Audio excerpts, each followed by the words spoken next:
기도하시겠습니다. 오늘도 새로운 날, 새 아침, 월요일 새벽 첫 시간을 하나님 앞에 나와 기도로 하루를 출발하게 하신 은혜를 감사드립니다. 하루 종일 우리와 동행하여 주셔서 주와 함께 한 걸음 한 걸음 걸어가는 복된 하루가 되게 하여 주시옵소서. 답답하고 괴로운 마음을 다 주님께 맡기게 하시고 우리의 슬픔이 변하여 기쁨의 춤이 되게 하시는 놀라운 하나님의 역사를 경험하게 하여 주시옵소서. 간절히 부르짖어 기도하는 주의 자녀들이 있습니다. 하나님 붙잡아 주시사 우리가 알지 못하는 크고 놀라운 하나님의 응답을 경험하게 하여 주시옵소서. 우리의 기도 들으시는 예수 그리스도의 이름으로 기도 올리옵나이다. 아멘. 오늘 하나님의 말씀은 신명기 17장 14절부터 20절까지의 말씀입니다. 내가 네 하나님 여호와께서 내게 주시는 땅에 이르러 그 땅을 차지하고 거주할 때에 만일 우리도 우리 주위의 모든 민족들 같이 우리 위에 왕을 세워야겠다는 생각이 나거든 반드시 내 하나님 여호와께서 택하신 자를 내 위에 왕으로 세울 것이며 내 위에 왕을 세우려면 내 형제 중에서 한 사람을 할 것이요 내 형제 아닌 타국인을 내 위에 세우지 말 것이며 그는 병마를 많이 두지 말 것이요 병마를 많이 얻으려고 그 백성을 애굽으로 돌아가게 하지 말 것이니 이는 여호와께서 너희에게 이르시기를 너희가 이후에는 그 길로 다시 돌아가지 말 것이라 하셨음이며 그에게 아내를 많이 두어 그의 마음이 미혹되게 하지 말 것이며 자기를 위하여 은금을 많이 쌓지 말 것이니라. 그가 왕위에 오르거든 이 율법서의 등사본을 레위 사람 제사장 앞에서 책에 기록하여 평생에 자기 옆에 두고 읽어 그의 하나님 여호와 경외하기를 배우며 이 율법의 모든 말과 이 규례를 지켜 행할 것이라. 그리하면 그의 마음이 그의 형제 위에 교만하지 아니하고 이 명령에서 떠나 좌로나 우로나 치우치지 아니하리니 이스라엘 중에서 그와 그의 자손이 왕위에 있는 날이 장구하리라. 아멘. 오늘은 신명기 17장 14절부터 20절까지의 말씀으로 하나님이 주인 되시는 교회 두 번째 시간을 함께 나누고 기도하는 시간을 갖겠습니다. 시골의 통나무 집에 아주 병약한 한 남자가 살고 있었습니다. 밤마다 기침을 했고 잠도 잘 못 이루면서 날마다 약을 먹지 않고는 견딜 수 없는 아주 힘든 삶을 살아가고 있었습니다. 그의 집 앞에는 큰 바위가 하나 있었는데 그 바위 때문에 집을 출입하기도 너무너무 힘들었습니다. 어느 날 하나님께서 꿈에 나타나셨어요. 이 아들에게 말씀합니다. 사랑하는 아들아, 집 앞에 그 바위를 매일 밀어라. 그때부터 이 사람은 희망을 가지고 하나님 말씀대로 바위를 밀기 시작했습니다. 약 8개월이 지났습니다. 조금 희망을 가지고 혹시나 하는 마음으로 이 큰 바위가 얼마나 움직였나 하고 바위를 자세히 측량해 보았습니다. 여러분 어떻게 됐을까요? 바위가 0.1cm도 움직이지 않았습니다. 너무 실망을 했어요.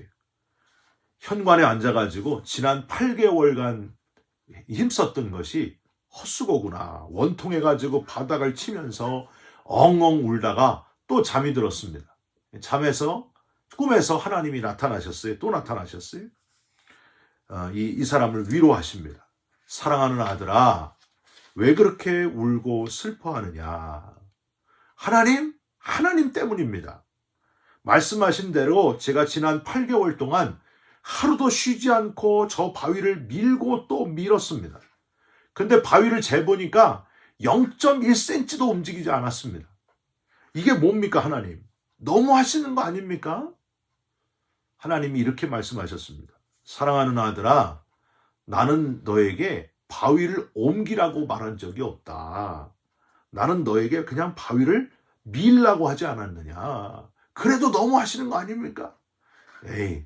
실망하지 말고 어서 가서 거울을 보아라. 이 남자가 입이 삐쭉 나와가지고 눈물을 머금고 거울 앞으로 갔습니다. 그는 거울에 비친 자기의 모습을 보면서 깜짝 놀랐어요. 거울에는 그동안 빈약하고 허약한 모습의 남자는 다 없어지고 근육질의 남자가 딱 버티고 있었습니다.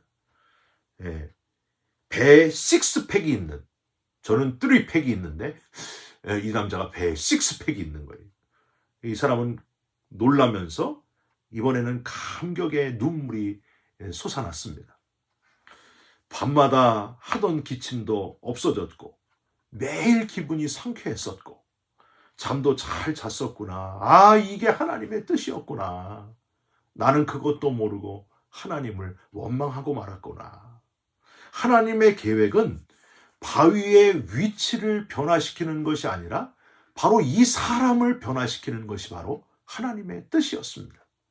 사랑하는 성도 여러분, 내 생각을 버리고 상황과 환경이 아니라 바로 나를 변화시키는 하나님의 역사를 체험하시면서 감격하시면서 살아가는 저와 여러분들이 됐으면 좋겠습니다.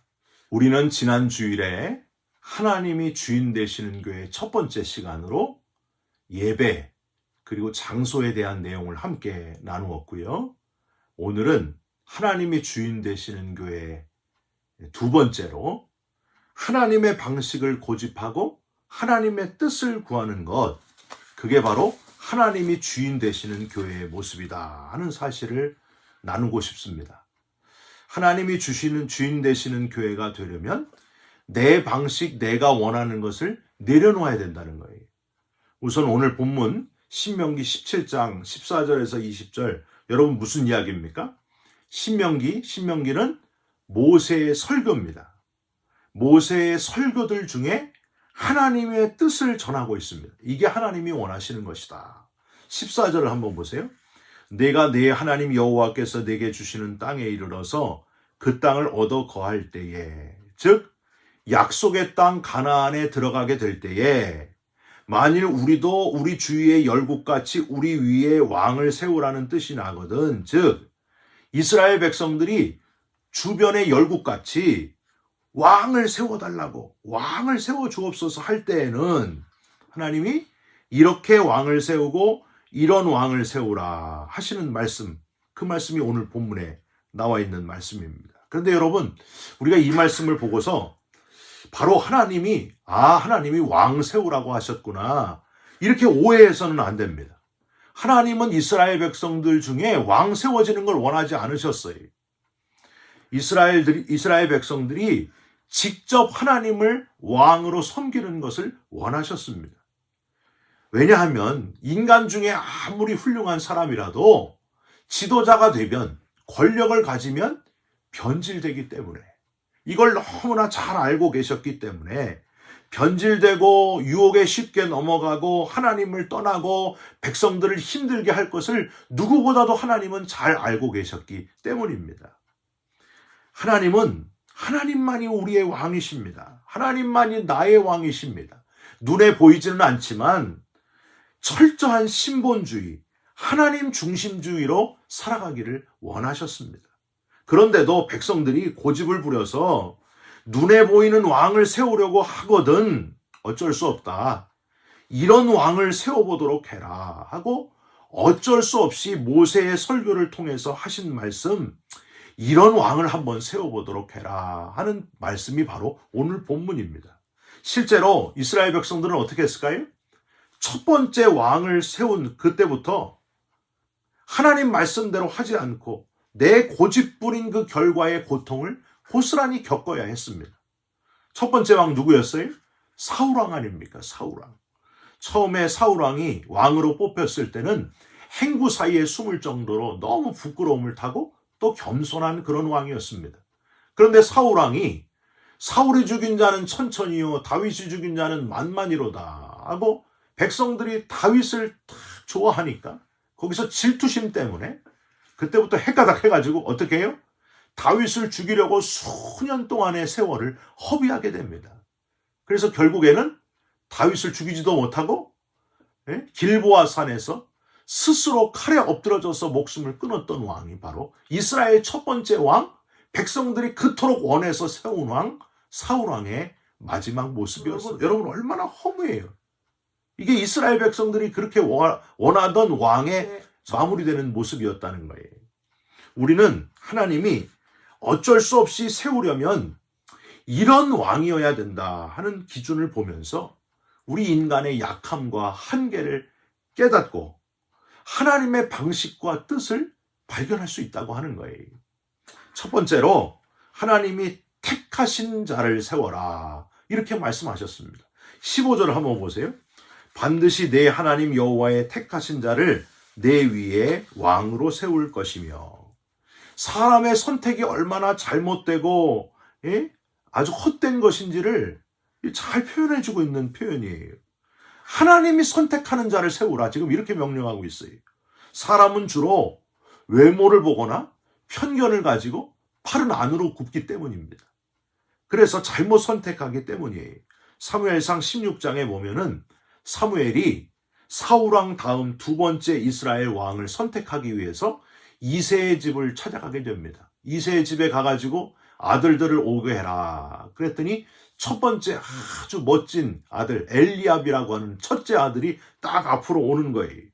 그래서 사무엘이 뭐라 그럽니까? 너무 기뻐하면서 여호와의 기름 부으실 자가 과연 주님 앞에 있도다. 그랬더니 하나님이 말씀하시잖아요. 아니다. 그의 용모와 키를 보지 말아라.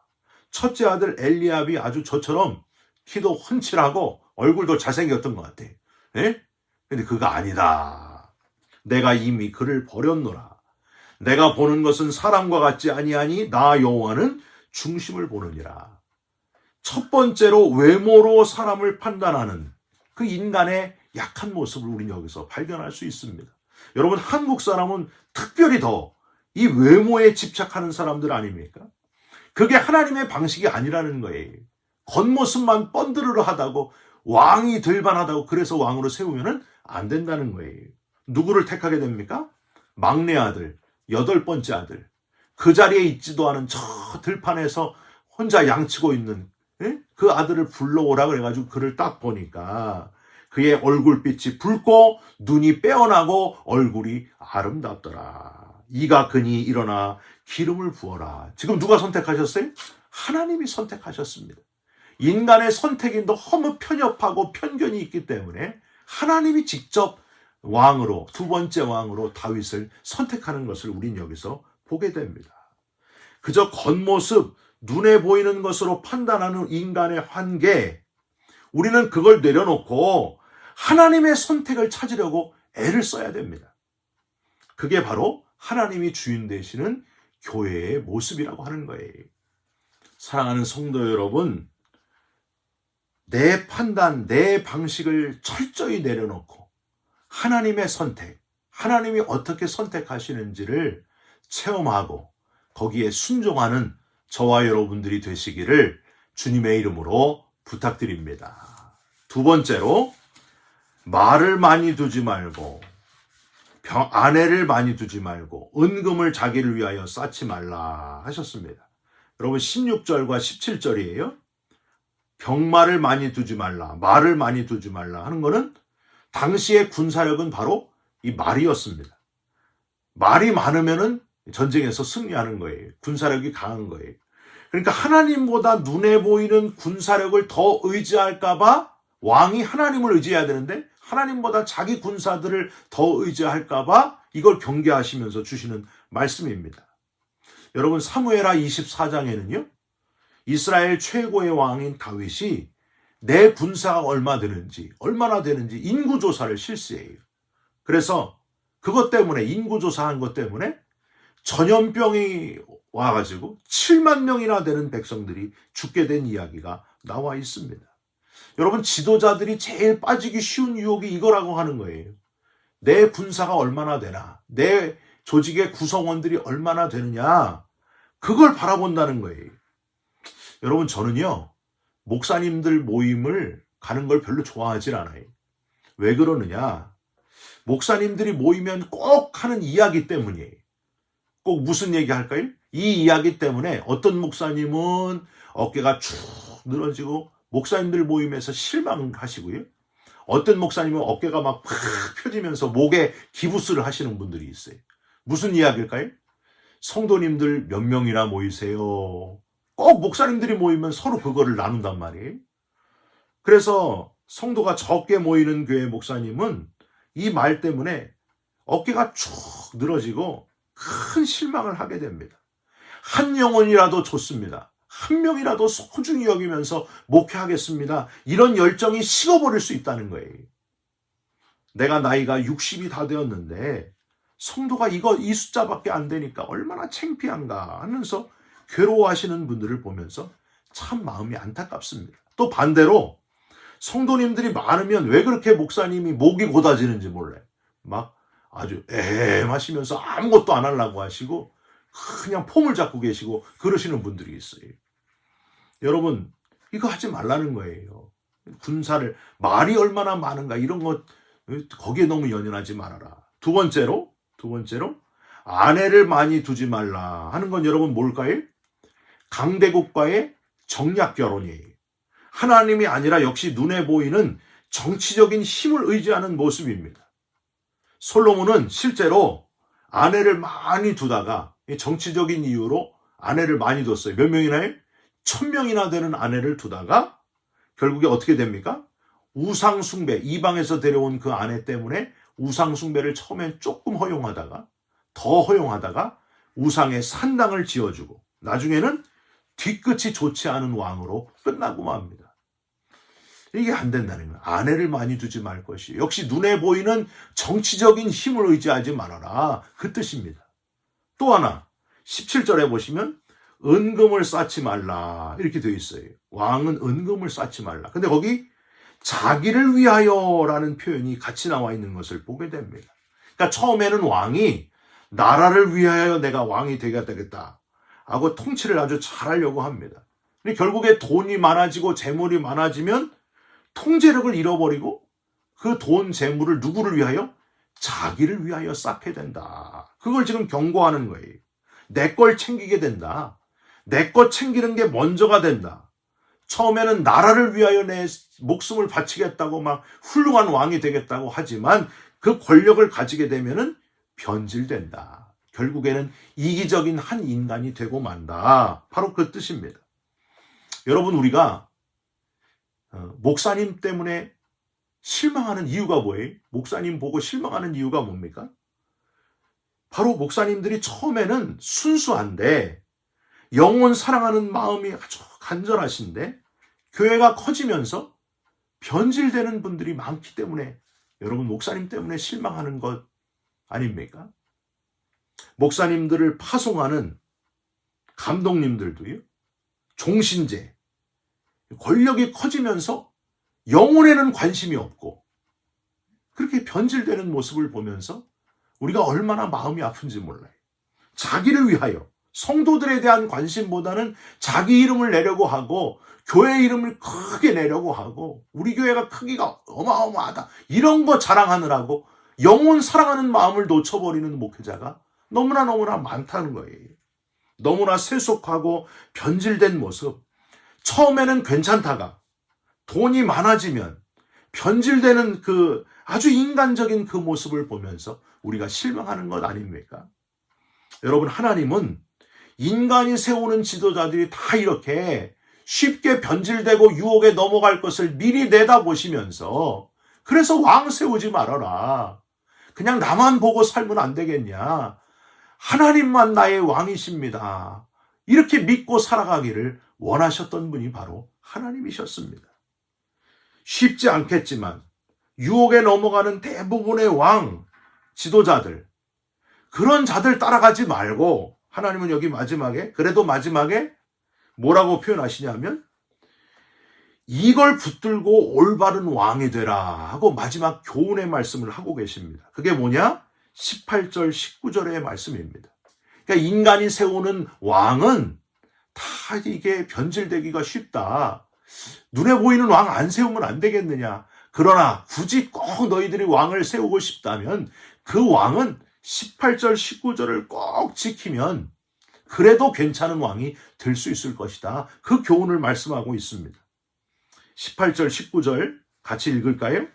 그가 왕위에 오르거든 이 율법서의 등사본을 레위 사람 제사장 앞에서 책에 기록하여 평생에 자기 옆에 두고 읽어 그의 하나님 여호와 경외하기를 배우며 이 율법의 모든 말과 이 규례를 지켜 행할 것이라.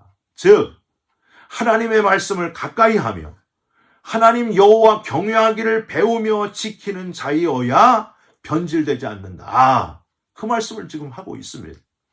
하나님 말씀을 고집하며 하나님 방식으로 살아가려고 애를 쓰는 왕, 그런 왕이 돼야만 올바른 왕이 될 수 있다. 사랑하는 성도 여러분, 저와 여러분도 그렇게 해야 됩니다. 하나님 말씀을 고집하며 하나님의 방식을 고집하는, 하나님이 주인 되시는 그리스도인, 하나님이 주시는 주인 되시는 교회가 되도록 애써야 된다는 거예요. 그러면 병마, 이 말 때문에 또는 많은 아내 때문에, 은금 때문에 흔들리지 않을 수 있다. 바로 그 말씀입니다. 20절을 한번 보세요. 그리하면 하나님의 말씀 중심으로 살아가면 그의 마음이 그의 형제 위에 교만하지 아니하고 이 명령에서 떠나 좌로나 우로나 치우치지 아니하리니 이스라엘 중에서 그와 그의 자손이 왕위에 있는 날이 장구하리라. 이게 유일한 방법이라는 거예요. 사랑하는 성도 여러분, 하나님이 주인 되시는 교회, 하나님이 주인 되시는 성도는 다른 게 아닙니다. 하나님 말씀 붙들고 살아가는 거예요. 하나님께 집중하고 살아가는 거예요.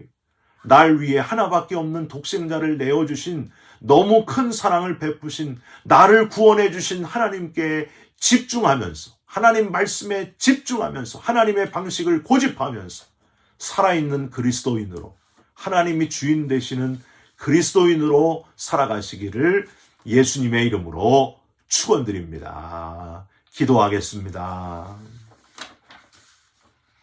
하나님, 내 선택, 내 고집, 내 자존심, 내 방식을 다 내려놓고 하나님의 방식을 따르게 하여 주시옵소서.